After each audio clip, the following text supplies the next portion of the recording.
Bonjour et bienvenue dans On vous emmène en Amérique du Sud, le podcast qui vous fait voyager. Je m'appelle Anne et je suis ravie de vous retrouver pour ce nouvel épisode.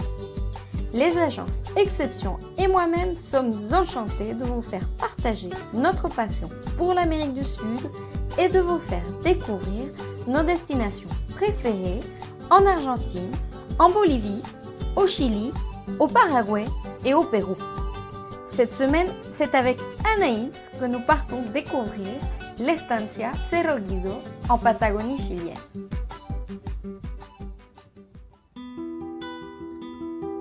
Non loin de El Calafate, à la croisée des chemins entre la Pampa argentine et le parc national Torres del Paine en Patagonie australe au Chili, l'hôtel de charme de l'Estancia Cerro Guido nous fait découvrir un étonnant condensé de la région de Magallanes.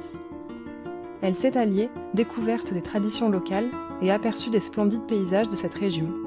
Un séjour idyllique. Entre balades à cheval dans les montagnes et découverte de la cuisine traditionnelle de la région, nous nous immergeons pleinement, comme seuls au bout du monde, dans ce petit coin de paradis.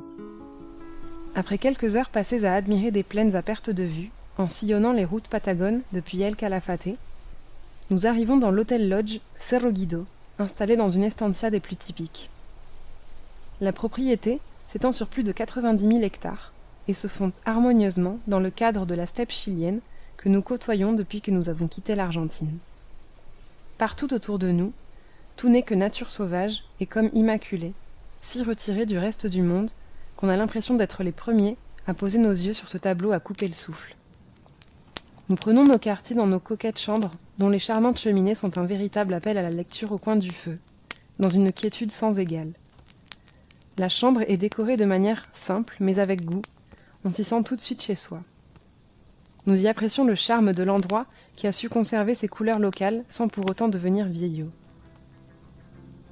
Si Cerro Guido fait partie des estancias les plus anciennes et authentiques de la région, elle n'en est pas pour autant désuète. Fondée en 1925 dans la tradition des pionniers, elle utilise aujourd'hui encore des méthodes traditionnelles pour l'élevage de ses chevaux et de ses moutons. Loin d'être archaïque, l'élevage intensif caractéristique de la Patagonie date seulement de la fin du XIXe siècle, époque à laquelle l'or blanc, à savoir l'élevage ovin, occupe une place prépondérante dans les préoccupations des colons européens, pour qui la Patagonie tient lieu de véritable Eldorado.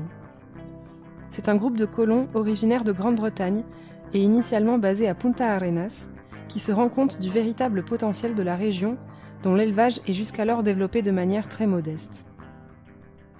Autour de cette production, qui grandit de manière exponentielle, se développe une véritable économie qui permet à une population grandissante de s'établir et de prospérer dans la région. Le Cerro Guido est ainsi un exemple tout à fait représentatif des richesses atypiques de la région. Notre estancia dispose d'un authentique galpon, un hangar d'époque en bois, servant à la tonte de ses ovidés, qui lui octroie un charme tout particulier. À la fin du mois de décembre, nous avons d'ailleurs la chance d'assister à leur tonte par des bergers qui font le tour de la région, dans cette seule optique, et affublent les bêtes d'une nouvelle coupe en 2 temps 3 mouvements. L'Estancia nous donne ainsi un fragment de la vie patagone typique de la région, que nous nous apprêtons à apprécier sous un angle nouveau, la gastronomie. En effet, nous nous installons à la table du restaurant de l'Estancia dont la cuisine traditionnelle, à base de produits de la propriété elle-même, est tout simplement divine. Nous avons ainsi l'occasion de déguster un mouton élevé par nos hôtes dans l'Estancia, au cours d'un convivial et particulièrement délicieux assado.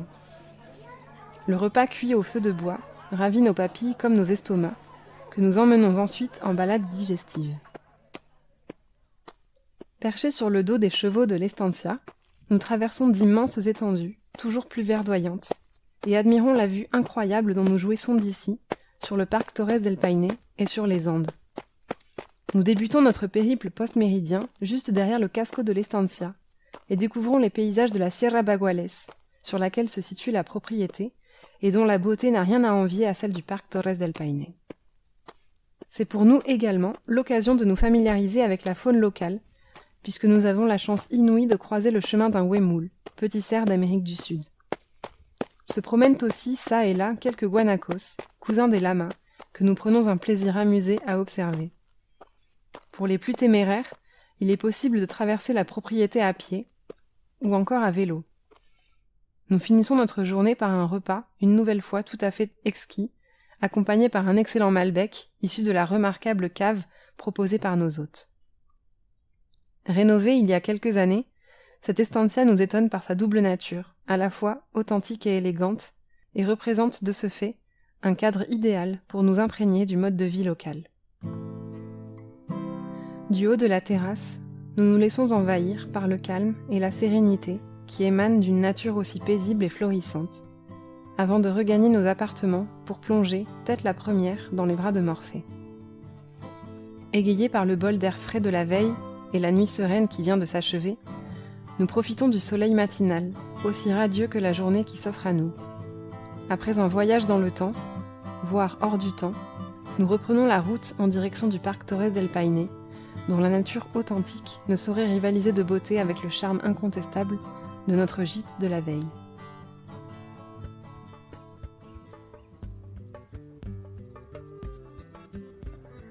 Je vous remercie d'avoir écouté ce nouvel épisode d'On vous emmène en Amérique du Sud. Si vous souhaitez retrouver les photos de ce reportage, je vous invite à suivre le lien dans la description. Si vous désirez obtenir plus de renseignements sur nos destinations, que ce soit en Argentine, en Bolivie, au Chili, au Paraguay ou au Pérou, vous trouverez également le lien vers les sites des agences Exception dans la description. Quant à moi, j'étais heureuse de vous retrouver pour ce nouvel épisode et je vous dis à très bientôt pour de nouvelles aventures.